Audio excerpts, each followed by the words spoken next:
You know, Santa's not one to keep a girl waiting.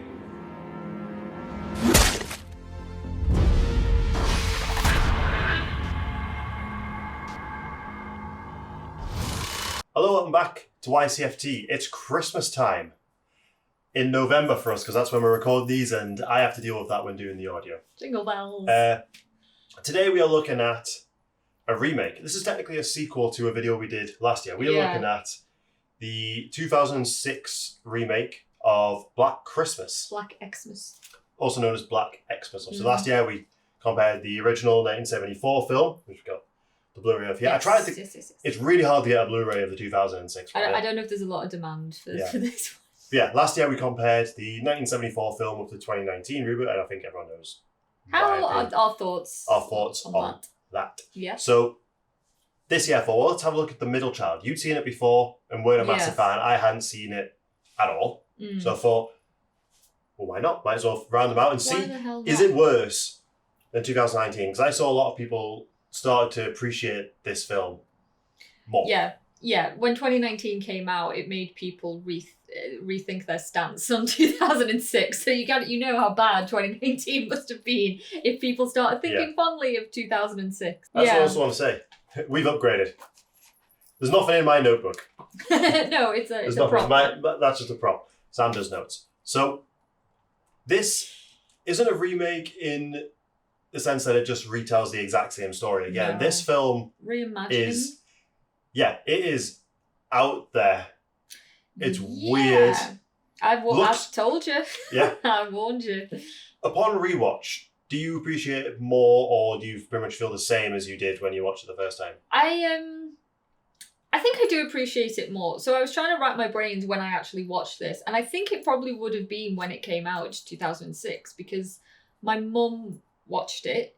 And I think the only reason she would have watched this is if it was a new release. And I just happened to be around and absorbed it that way. So I was probably about 12 when I did. This did actually scare me a little bit when I was younger. There's some horrifying imagery in this. There's some horrifying imagery. Some of the themes it deals with is absolutely horrific. But there's one character in particular that when we go into the plot, I'll mention why I found them very, very freaky. Yeah. I think I do appreciate it more, and especially now that I know a lot about the backstory and the actual making of the movie, that I kind of can't help but appreciate it. Yeah. I'm not saying that by any means this is a good film. The 1974 version will forever reign supreme in the Black Christmas movies. But I mean, it's not... I don't hate this film, but, if I also never watched it again, then that's fine. I gotta say, it looks beautiful. Yeah, the light it's very and cinematography. colourful. It's very bright. I pointed out while I was watching it, actually, Yeah, the lighting choices throughout the houses don't make sense for decorations because of how... Yeah, well, yeah. It's like lighting, like Christmas lights you have on the outside of your house, but on the inside. But it leads to some really nice looking... There's you get a lot of the multicoloured Christmas lights, going up the banisters and across the walls. So it's, lots of beautiful flashing But they're as colours. powerful as the ones you have on the outside of your house. Yes. Yeah. Yeah, there's just a lot to of camera remind the viewer, shots this is Christmas. that are done from the ceiling looking down on characters, almost like it's Billy Someone's looking down POV. on them. Yeah. And I really liked that. But yeah, this film it follows Billy, which apparently it's actually contended whether or not he's actually called Billy in the original one. It's never outwardly stated. But I mean, how reliable is this guy? And the director, who's the director of this one? Well, the director, the writer, and one of the producers was Glenn Morgan, who I know from the X-Files. He was a writer. He may have even helped produce some of the X-Files episodes as well. And for this movie, he also teamed up with his producing partner James Wong, who was also connected to the X-Files. So I just kind of have another reason to like it. You went to Bob Clark, didn't you? Was he the director of the original film? Bob Clark was the director of the original. Yeah, he came on as an executive producer and he gave his blessing and he talked to him about what he thought Billy's backstory was, areas that he would want to take the movie in. Yeah, because I think Bob Clark actually wanted to explore Billy's origins, but there was no room in the film. Yeah. In the original for it to happen. After this film, Bob Clark had tried to get a sequel to the original film done. Yeah. Where Olivia Hussey, she would have been the house mother. So she did survive. Yeah, in that film she did survive. Yeah. So Black Christmas was almost the first requel. Almost. Almost was. Almost. And I'm still interested in them doing something like that, but I think at this point I don't think it's going to happen. No, I mean, I think it's something that we said when we were watching it again is, usually when you have a reboot or a reimagining that kind of fucks with the original, in that, it's not necessarily a carbon copy, and it introduces some of its own things, and it talks a lot about characters' backstories. It can either add to the movie or it can be a hindrance. People are either going to like it or they're not going to like it. This movie leans heavily on Billy's backstory. Yeah. We learn everything there is to know about this guy practically, which actually is not the worst thing about the film for me. I think because the film by the end is so different, but it's still in that. It's paying homage to the original one. It's just expanding on certain areas. On it. It's enough like it is just its own thing. It's not like 2019. I'm probably going to compare to this a lot, where the Black Christmas element just feels tacked on at the end for I think for brand recognition. We mentioned it. I think when we were doing the comparison, is that 2019 it just took the sorority house setting and the general idea that the girls are killed off one by one. And that was basically it. I mean, and it was set at Christmas time, but like there's no Billy, there's no Agnes, there's no nothing.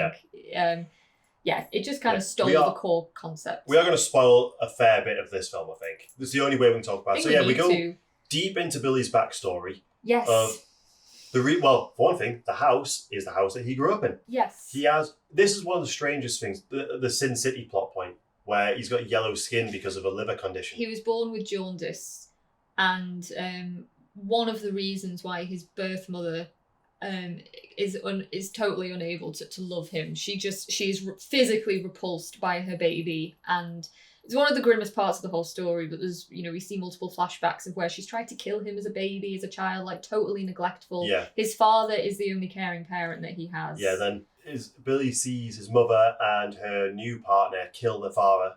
Bury him in the house. Ground. So presumably he's still there. He's still like that body. We see the bones later. Oh God, I forgot about that. They have no. Well, she desperately wants another. She desperately wants another child. Yeah, I was getting mixed up there. She desperately wants another child. Billy is locked in the attic at this point, basically hiding away from them. When her new partner can't perform, she forces herself on the son that she tried to kill, and that is when Agnes comes into it. A name which we only heard in the original film, but we had no context of. But in this, it's the incestuous sister-daughter of Billy. Yeah, that's what Billy kills his family, makes... I'm not laughing at that. I'm just laughing at something else. What are you laughing at? I'm laughing at... Have you ever seen Chinatown? Bits of it, yeah. There's a whole incestuous plot in that, and it's where Faye Dunaway, it's revealed that her sister is actually her daughter as well, because she was also unfortunately raped by her father. And there's just this like extenuous slapping scene where Jack Nicholson's trying to get the truth out of her, and she's like, she's my sister, my daughter, my sister, my daughter. I just thought of that. Sorry. It's very funny, that, isn't it? It's a funny line. It's really funny, incest. Yeah, it's great. Yeah. That scene in the attic is absolutely horrific. It's not explicit, but the implication of it alone is absolutely mortifying. Yeah, so Billy snaps, tries to kill Agnes, this film goes heavily on eyes and the bag kill from the original, but I'll get into that in just a moment. Kills his mother and stepfather, I guess, and he uses cookie cutters to make flesh cookies out of his mother, and when the police turn up, he's just chomping on them with milk. It's grim. Yeah, this is 100% a film that came out after the remake of Texas Chainsaw Massacre. Yes. And I know the Weinsteins had heavy involvement in this and wanted more violence, more gore. You can absolutely tell. And there's a bit, I'll talk about later on, where you can see like where they end up reusing ideas from this film in other films. So at the beginning of the film, he's in a mental asylum. He's in a mental asylum. He's been there for many, many, many years. And in the subsequent years, he's been incarcerated. His house has now been turned into a sorority house where these young women live. He is now an urban legend. That bit I actually really like. I love that it's his house. There's a great shot when you saw the house going into like decay and changing where it's the same camera. That's really a nice shot. It's a nice shot. But yeah, it's one of the biggest differences because the girls, the sorority house girls, they are aware of Billy. They know about Billy. Billy Lenz is his surname. Lenz, yes, they give him a last name. Yeah. And there's a tradition. There's a every tradition that Christmas every year they leave a present for Billy under the tree. under the tree, and yeah.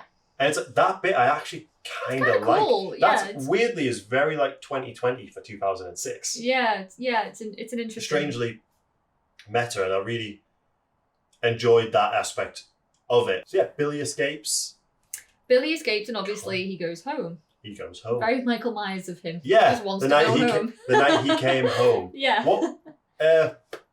So yeah, tell me about the cast. Tell Oh, everyone about the cast of this film. you want to know about the cast, do you? Yeah. Okay, well, we have one returning character from the original 1974 film, an actress called Andrea Martin. So she plays Phil in the original, and in this version, she plays Mrs. Mack, the house mother. But some other recognisable names. We've got Michelle Trachtenberg Buffy the Vampire Slayer. from Buffy the Are we Vampire sure it's Slayer. Trachtenberg? See, I always thought it was Trachtenberg, but since watching videos, I've heard it pronounced Trachtenberg. differently. It's Dawn. Well, yeah, from but Buffy. also like a lot of videos watch American, they don't know how to say Midsummer. Midsommar. Why do people pronounce it Midsommar? It freaks I'm me sure out. it's Midsummer. Pretty sure it's Midsummer.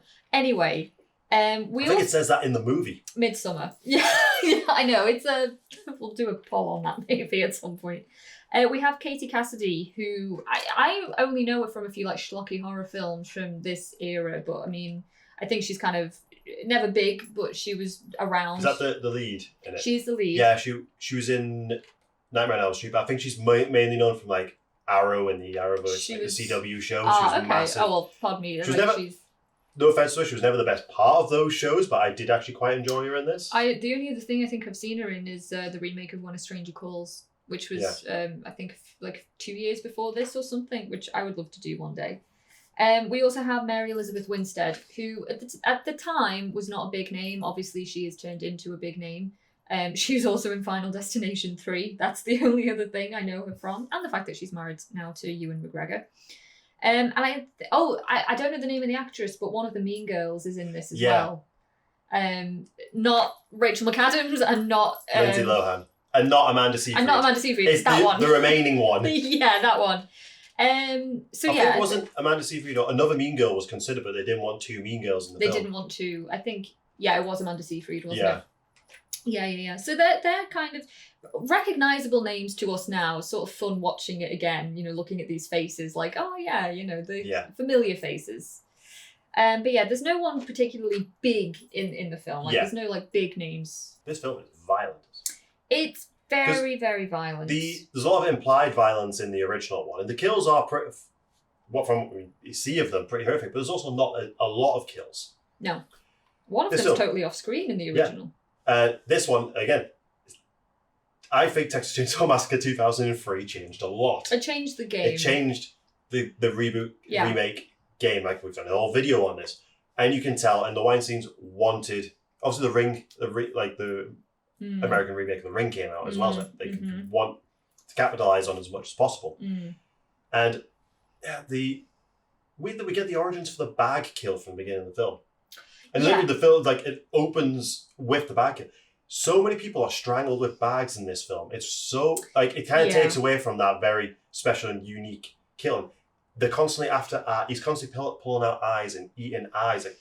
Like obviously, the famous shot from the first one where it's like he's peeking through the door, like the eye. That's the only shot I think of the eye that we have. That's the only. There's the one like you see him up like this. Oh and yeah. It's like, so two shots of eyes. The door.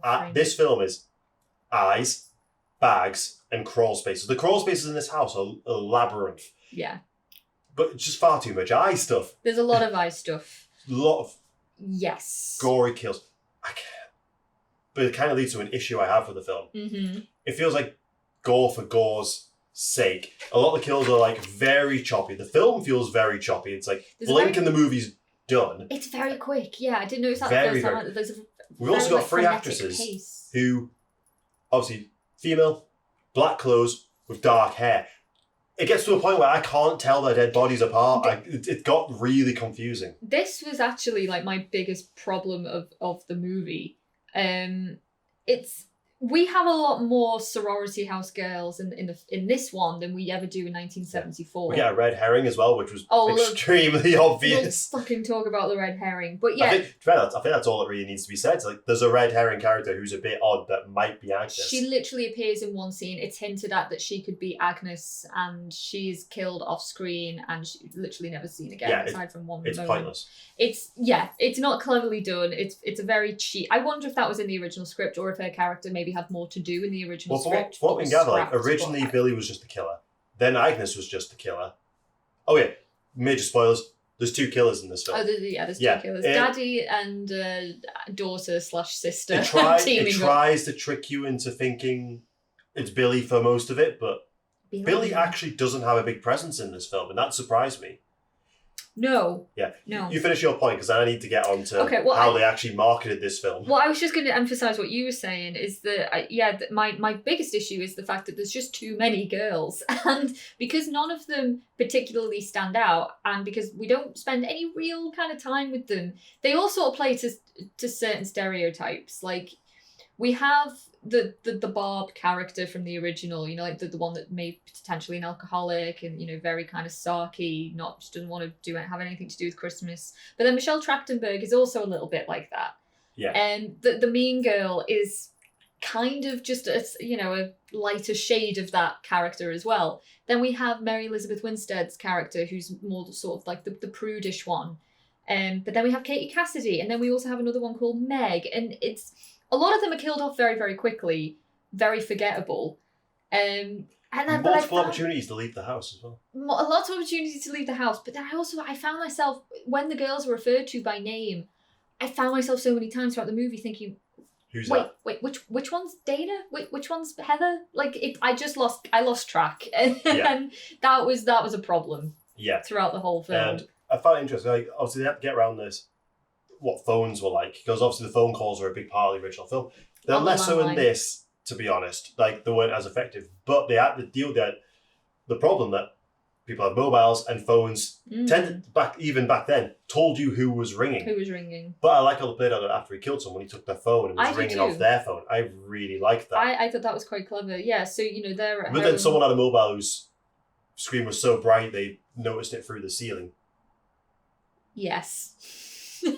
That's all I've got to say about that. There's a subplot about one of the Katie Cassidy's boyfriend who I have apparently had slept with one of the roommates at some point, and they filmed a porno.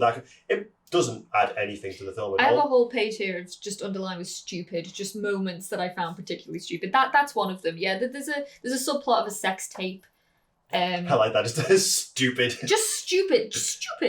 Yeah, there's a subplot of one of the girls. Is it one of the girls in the video? Is it Meg in the video who's shagging Katie Cassidy's boyfriend? And that doesn't really turn into much of anything. It just makes Katie Cassidy upset and the boyfriend a bit of a dickhead. I can't even remember what happens to the boyfriend in the movie. Oh, he gets dragged up into the attic, doesn't he? Yeah. Oh, yeah, and I think he gets his eyes gouged out. So, 2 killers. There are 2 killers. You were always really scared of Agnes as a child, weren't you? I was. It is a man playing a woman. Yes, do you have the name? Yeah, he's a guy called Dean Friss. And when I was Googling him, it's very hard to get any information on him. And the reason for that is because I think he works behind the scenes in crew. He was actually Glenn Morgan's first AC. He was his first assistant camera. And I don't know if Glenn was just like, mate, you've got a really fucking freaky face. I want you on screen. You originally asked him to play Billy. He did ask him to play Billy. But it's very much like, it reminded me a lot of the sister in Pet Sematary. Zelda vibes. Zelda. We got major Zelda vibes here. Also played by a man in that film, just to get, make it something just wrong. There's something not quite right, Yeah, like, it's same thing with Agnes. Obviously got a fake eye, like it's got a yellow eye because obviously Billy poked her eye out as a child. But also, like, absolutely no offence to Mr. Dean Friss, but I imagine that, there will be some offence taken to this. He is a very strange looking man. Yeah. And the fact that he's also playing a girl and he kind of has this very, like, strange voice that he puts on throughout the film. My daddy's here. And, like, the long, blonde, parted hair. It kind of makes me like, would it have been better if they overdubbed his voice? Maybe. But then also, I think what used to scare me is also the fact... I think when I was 12, which is how old I would have been if I saw this in 2006, probably should not have been watching this when I was Did you 12. see it in the cinema then? No, it was just when it probably came to like Sky Box Office. Might have been something. like 2007 then, or 2008. Maybe. Well, then I would have been like 13, 14 then. But it still freaked me out. And then, the scenes where he's crawling through like the crawl space, and the scene at the end where Katie Cassidy, she's trapped in the wall, and Agnes is crawling up behind her, and Billy's climbing down, and she's literally just trapped in the massive crawl space. Yeah, but there's just something really eerie about Agnes just like crawling up the walls, coming towards her. Yeah, he freaked me the hell out when I was a kid. He's still quite scary to this day. I think we didn't need two killers. It either should have just been Billy or just been Agnes. Do you know what? I appreciate. My main things that I like about this movie is, as it's the lighting. Some of the kills are really cool. It goes in its own direction, but it picks little things from the first film. Like, we're just going to develop that. We're going to do something with it. Mm-hmm. And to us, I never really had a question of who Agnes was. I thought he was just spewing nonsense. Agnes, yeah. And the idea of it being an incestuous sister-daughter never occurred to me. No. But I can appreciate what they tried to do. But I just don't. I think it makes the film feel. In an already crowded film for victims, it's a crowded film for killers, because Billy then basically doesn't appear until the end. Billy doesn't. And I feel like it should have been. It's the problem I've got with the marketing of this film, is it was very much marketed as Billy's film. Well, and most of the flashbacks are Billy's story. Oh, the mismarketing for this movie was just. Right. Yeah. There are 4 terrible. different endings to this film. Yeah. 2 of them weren't used. So it ends in a hospital. For us, it ends in the original ending they filmed was Katie Cassidy was going to be in a hospital bed with the camera leaving the hospital. Yeah. Like they did with a house vessel, getting a phone call off Billy. Because it wanted to pay homage to the original film. Another one they did was the same, but it was going to show Billy in the walls. Agnes was going to be dead, and it was going to show Billy in the walls of the hospital. Now, we over here, we got a different. I think the one we watched on Prime is actually the American ending. Okay. Because I know the 2 endings that they got, one which we didn't see. I think we watched the kill count. We saw as well. What on earth is this? Where Agnes is killed, and then Billy, all burnt, runs after her. She throws him over the stairs, and he gets impaled on a Christmas tree. Tree. That's actually pretty sick. I would have preferred the ending that we saw. Billy died in the fire. Yeah, and Agnes tries to kill Katie Cassidy in the hospital. Yeah, kills the sister. Kills Lee. Snaps her neck, freeable, and then she literally shocks Agnes with the defibrillator, killing it. It looks pretty crap. Familiar. The Weinsteins used that exact same ending in reshoots for Scream 4. Yes. Is literally because in Scream 4 clear. In Scream 4 they wanted the killer to survive. Yeah, they wanted Wes Craven wanted the killer to survive, but they wanted to obviously kill the killer. They've literally reused the same trick twice. Yeah, they did. So 4 different endings to this film, and they film filming scenes for trailers isn't a new thing. Marvel changed, but it's excessive in this one. Added characters. They added different character deaths in the trailer to what's in the film. We have a character being dragged away into a wood chipper. We've got a character under the water, under a frozen lake. Yeah. We've got a lot of outside in the snow, which we never see. Yeah. There's Billy hiding in the roof. The trailer is a different movie. It's highly, which undoubtedly would have hindered the film massively, because it's they outwardly lied about what the film was. Yeah, and we also got different kills in the version of the film we watched. Yeah. Get 2 completely different cuts of this movie went out. Yeah, I didn't realise our version in the UK is so different to the We didn't get the ice skate kill. Michelle Trachtenberg. Oh, it's Michelle Trachtenberg. Yeah, She's basically gets scalped with it. Ours, she gets her eye poked out and just dragged off by her eye socket. Yeah. But again, why? we've seen so many eye gougings in the movie. Yeah. Yeah, it's the eyes are used as decorations on a tree in the attic. On a tree, which okay. I was fair enough. But we saw the bag kill too. Look, we didn't need the origin story of the bag kill, which we do. We find out where he gets the idea from. It doesn't help the fact that we've already established that the girls themselves are not necessarily that memorable. They don't particularly stand out, and they all die in our version in pretty much the same way. They're partially suffocated. Their eyes are gouged, torn out, and then they are stabbed. in some way. It's like it's the same kill all the time. That when we saw the scalping, we were angry. We were like, why didn't we get to see that? Why didn't we get to see Billy impaled on a Christmas tree at the end? The returning character gets killed by a fucking fallen. Oh, it's dumb. It's like an icicle. Yeah, it just goes straight through her head. Because really, Agnes actually Billy only kills 2 people in this film. Yeah. His escape, I actually really liked. I thought that was really, but I just don't understand the point of making his skin yellow. No, so that's one of the things on my stupid list. Looks, but the way they've done it in certain ways, I look at it from a visual effects standpoint. There's definitely bits where when it's a child, obviously they wouldn't let them paint a child, so they've just masked around it, but you can see the edges. Yeah, because. But when he's getting a bit older, he's painted him. Well, he's like, there's a shot when he's a baby and he's in his crib and he is bright yellow and everything else looks really purple around him, just weird. Like our logo colours. Just so bizarre to see. Yeah, the jaundice thing ultimately, it has no real relevance other than to make Billy further an outsider and to give some kind of reasoning as to why his mum absolutely detests him. But I mean, she's such a despicable, horrible character anyway. Considering Billy ends up not being the main centre point of the film, what was the point? Yeah, what was the point? Considering obviously the backstory does give us Agnes's backstory as well.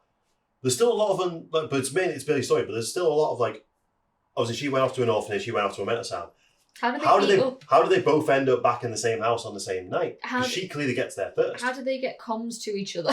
Yeah, exactly. But why? The last time they saw each other, Billy tried to kill her. Yeah, exactly. It's It doesn't make sense. How does she know that Billy's her father? Yeah, my daddy's here. Yeah, there's a lot of stuff that doesn't make any sense.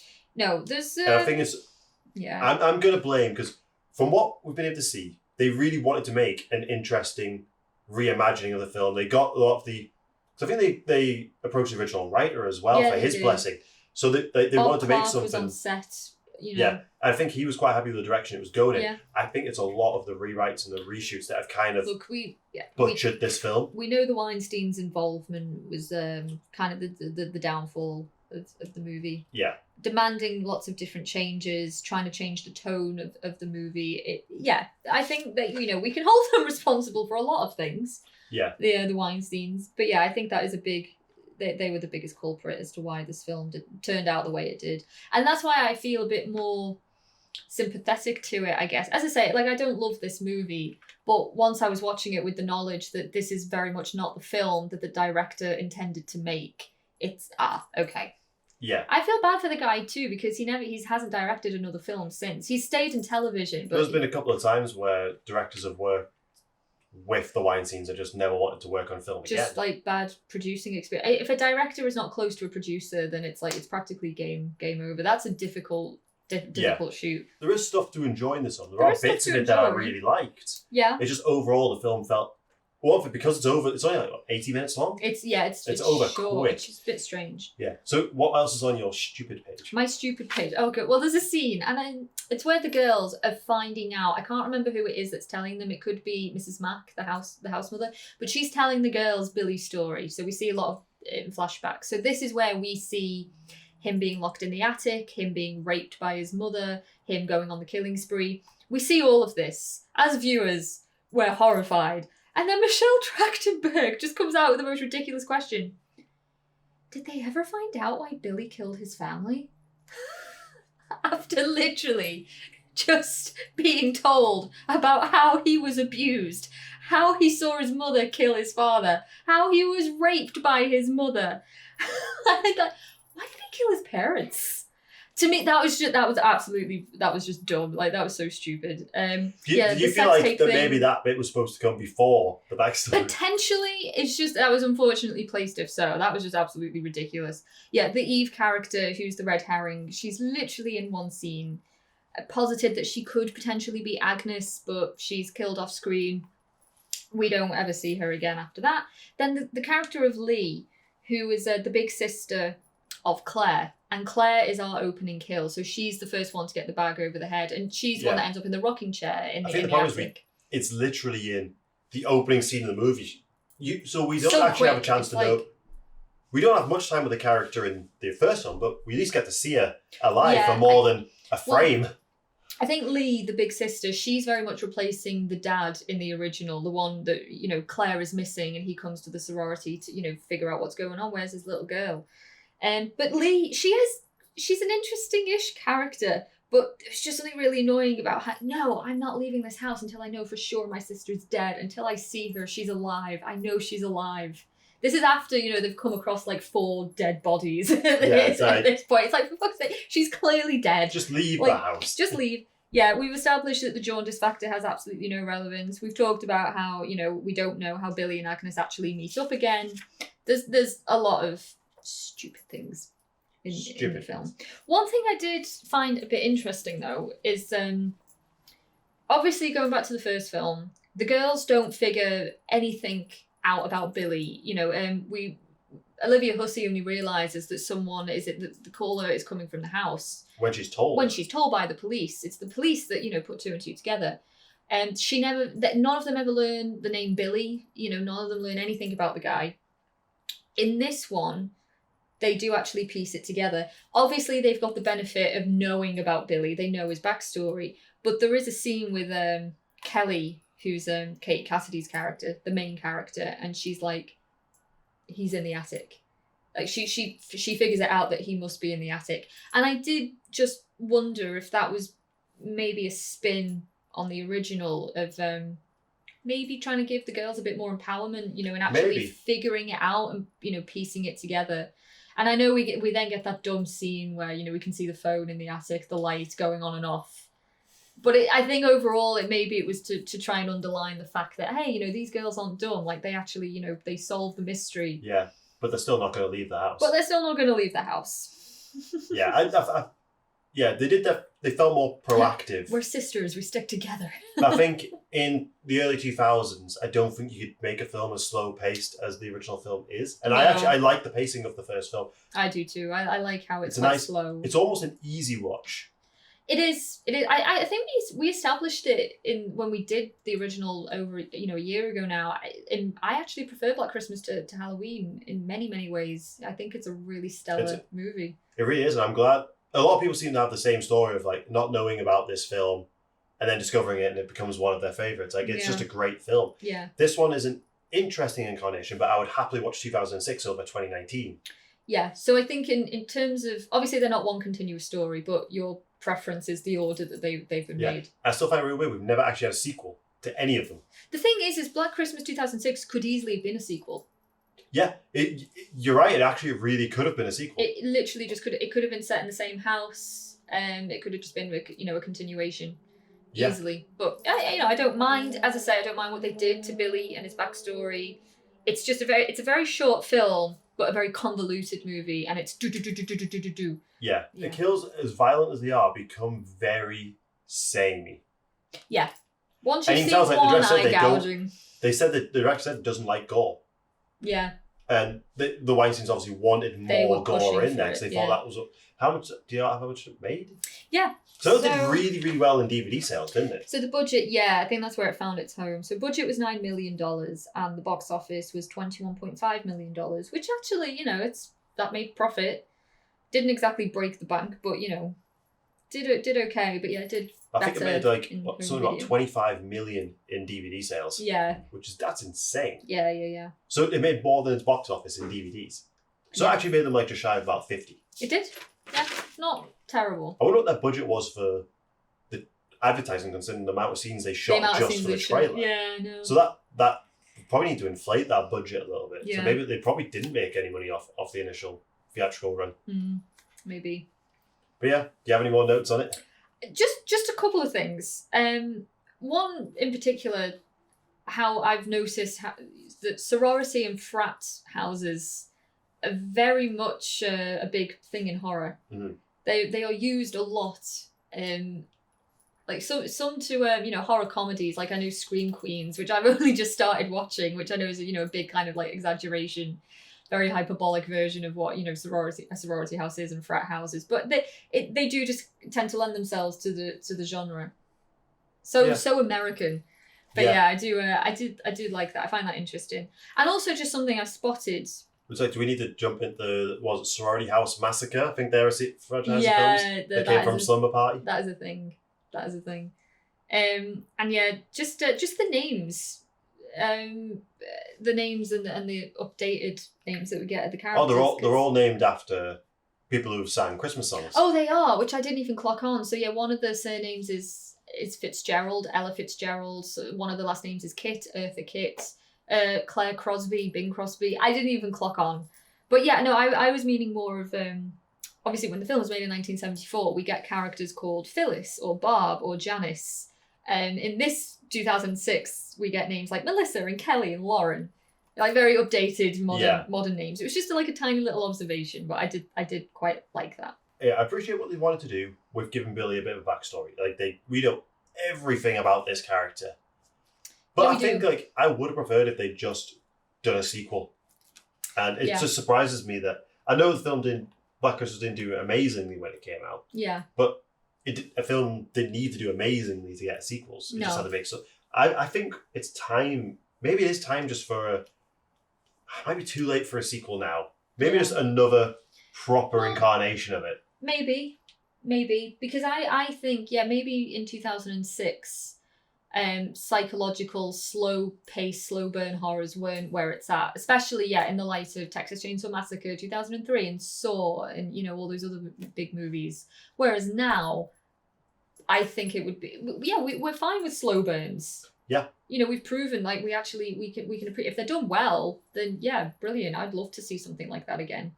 But I don't think. Do you think? Because obviously Elvis Presley's favorite Christmas movie is Black Christmas, apparently, according to your sources. Trivia. Do you think he would have liked 2006? I don't think he would have liked 2006. One of the surnames of the characters is Presley. Yeah. Yeah. I would watch if it was on. I'd watch it. I would watch it. If it was getting towards Christmas and I was just looking for a Christmas film to put on, I would just grab. I'd rather watch the original. The thing is and I know that's the case with most franchises. It is generally, but I will say it's just a better movie. I first saw this as, like I said, when I was very young, and I'd only seen it once. And fast forward, like 14, 15 years later, and I remembered most of the film. Like, there were a few little scenes that I forgot, but generally, for the most part, after only watching it once, I still remembered it. After 15 years, so there's something to be said about its staying power. It has more in common with like a film that came out a year after this. It's got more in common with Rob Zombie's Halloween than it does with Black Christmas. Yeah, that's the kind of. I've just kind of made that plot. They're very, very similar films, tone wise. Yeah. Well, I'm glad you watched it because you were kind of looking forward to it. I saw a lot of people raving about it last intrigued. Christmas. I think there's a lot of people starting to watch the 2018 one because it was on Netflix. And I was like, this film actually rewatched this and it's now really good. I can see why people get enjoyment out of it. Very much the kind of movie, I think, where people either just love it because of how schlocky and bad it is, or people just outright hate it. Yeah. It's very rare, someone's kind of like, Black Christmas 2006 is all right. Yeah. I heard it being called a cozy horror by one of... It's not cozy. This is not a cozy horror movie. At all. The original is arguably a cozier horror. If that's cozy, and Texas Chainsaw Massacre's cozy. Yeah, I know. Right. Yeah, that's Black Christmas. We got everything? Black Xmas 2006, yeah. Yeah, so I guess we're done with Black Christmas films now, unless we revisit the first one at some point in a few years' time. I would like to. I'd quite like to. I'd like to. I love that film. We watched it very recently again. Yeah, in preparation for this. I went out and bought it for this, but the first of our... We are putting this one out first, aren't we? I think so. All right, this is the first of our... I'm going to have to deal with that all the way through. This is how I'm going to exit the video. Yeah, check it out if you like. It's on Prime. Mm-hmm. Prime to rent. It's hard. Like I say, DVDs I could find. I could not find a Blu-ray of this. I think the original one is on Shudder. At least it was last year when we watched it. Yeah, maybe.